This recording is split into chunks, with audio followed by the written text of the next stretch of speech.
Halo kawan-kawan semua. Untuk kalian yang ingin bekerja di luar negeri, jangan lewatkan video edukasi pengelolaan keuangan bagi calon pekerja migran Indonesia dan keluarganya berikut ini. Apa itu pengelolaan keuangan?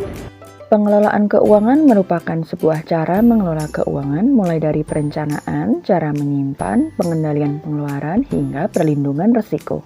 Tujuannya adalah membantu mencapai tujuan perekonomian dan menumbuhkan kesadaran untuk membangun usaha, sehingga tidak menimbulkan ketergantungan bekerja di luar negeri demi mencapai kestabilan ekonomi di masa depan. Berikut merupakan tips mengelola keuangan bagi calon pekerja migran Indonesia dan keluarganya. Yang pertama, tetapkan tujuan bekerja di luar negeri dan berapa targetnya. Apakah untuk membangun rumah, tabungan anak, ataupun kebutuhan lainnya. Yang kedua adalah mencatat semua penghasilan untuk memudahkan pembagian porsi dalam pemenuhan kebutuhan. Yang ketiga adalah menentukan prioritas pemenuhan kebutuhan. Dalam menentukan prioritas harus dapat membedakan antara kewajiban, kebutuhan, dan juga keinginan. Keempat adalah mencatat semua pengeluaran, agar kita mengetahui pengeluaran digunakan untuk kepentingan apa saja. Yang kelima adalah bijak dalam berhutang, dengan menjaga porsi hutang maksimal 30% dari total penghasilan, serta sebaiknya hutang digunakan untuk kegiatan ekonomi yang produktif. Yang keenam adalah sisihkan uang untuk menabung. Dalam pengelolaan keuangan, menabung merupakan suatu hal yang wajib. Oleh karenanya, menabung harus disisihkan di awal, bukan sisa dari penghasilan setelah untuk pemenuhan kebutuhan hidup. Dan yang terakhir adalah melakukan pengecekan secara berkala, dengan tujuan untuk mengetahui pengeluaran apa yang kurang sesuai dan dapat dihilangkan di bulan-bulan selanjutnya, sebagai bentuk evaluasi kegiatan pengelolaan keuangan.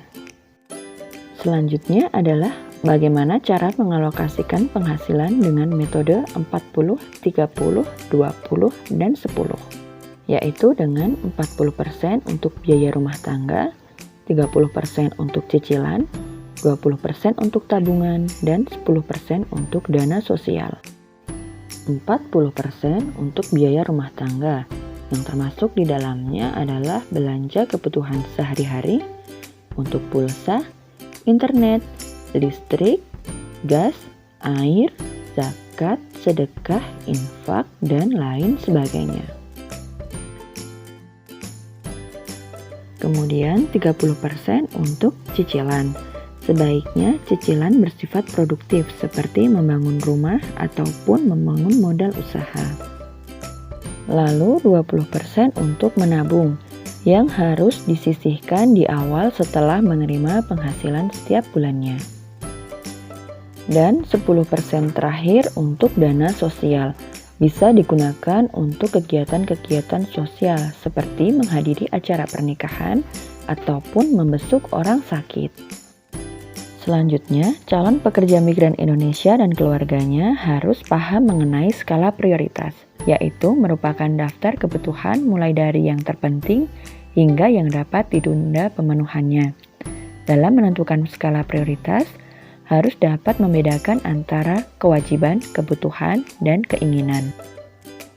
Kewajiban merupakan sesuatu yang harus dipenuhi, tidak dapat diganti ataupun ditunda, sebagai contoh membayar sekolah anak atau membayar cicilan hutang.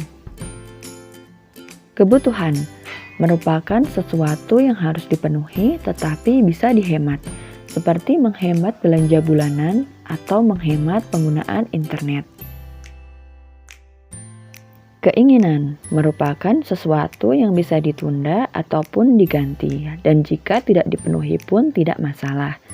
Sebagai contoh adalah liburan ataupun apresiasi untuk diri sendiri. Dalam pengelolaan keuangan bisa berhasil dan bisa juga gagal. Tidak sedikit pekerja migran Indonesia Purna dan keluarganya yang mengalami kegagalan dalam pengelolaan keuangan. Adapun penyebabnya adalah sebagai berikut.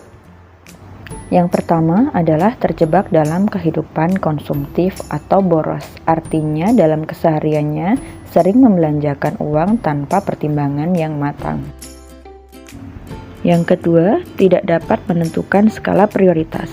Artinya, pekerja migran Indonesia dan keluarganya tidak dapat membedakan antara kewajiban, kebutuhan, dan keinginan.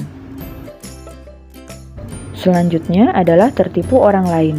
Sering terjadi karena kurangnya pengetahuan pekerja migran Indonesia dalam cara pengiriman uang ke tanah air ataupun kurangnya pengetahuan mengenai cara menabung di luar negeri, sehingga mempercayakannya kepada orang lain tetapi yang dipercaya tidak amanah.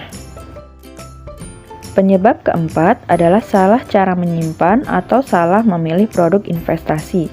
Biasanya terjadi karena kurangnya pengetahuan mengenai produk investasi yang dibeli, seperti tergiur investasi bodong ataupun produk investasi yang sedang menjadi tren di kalangannya.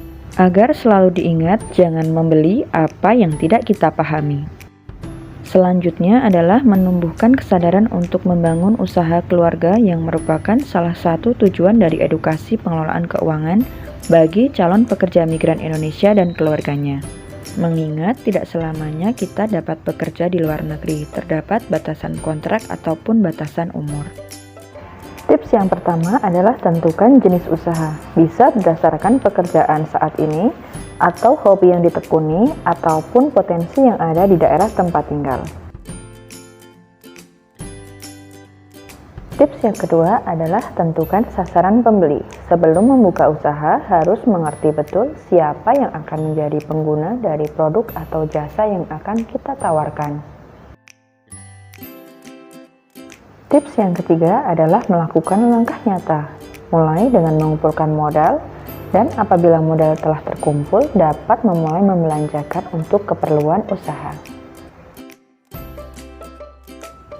Kemudian, tips keempat adalah menjalankan usaha dengan profesional, yang artinya menjalankan usaha dengan keuangan yang terpisah dengan keuangan rumah tangga dan keuangan pribadi.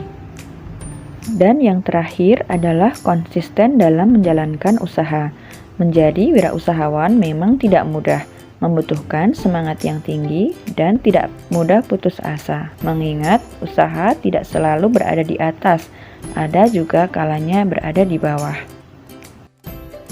Sekian video edukasi pengelolaan keuangan bagi calon pekerja migran Indonesia dan keluarganya.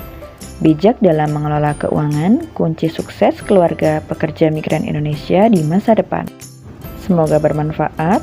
Terima kasih dan sampai jumpa.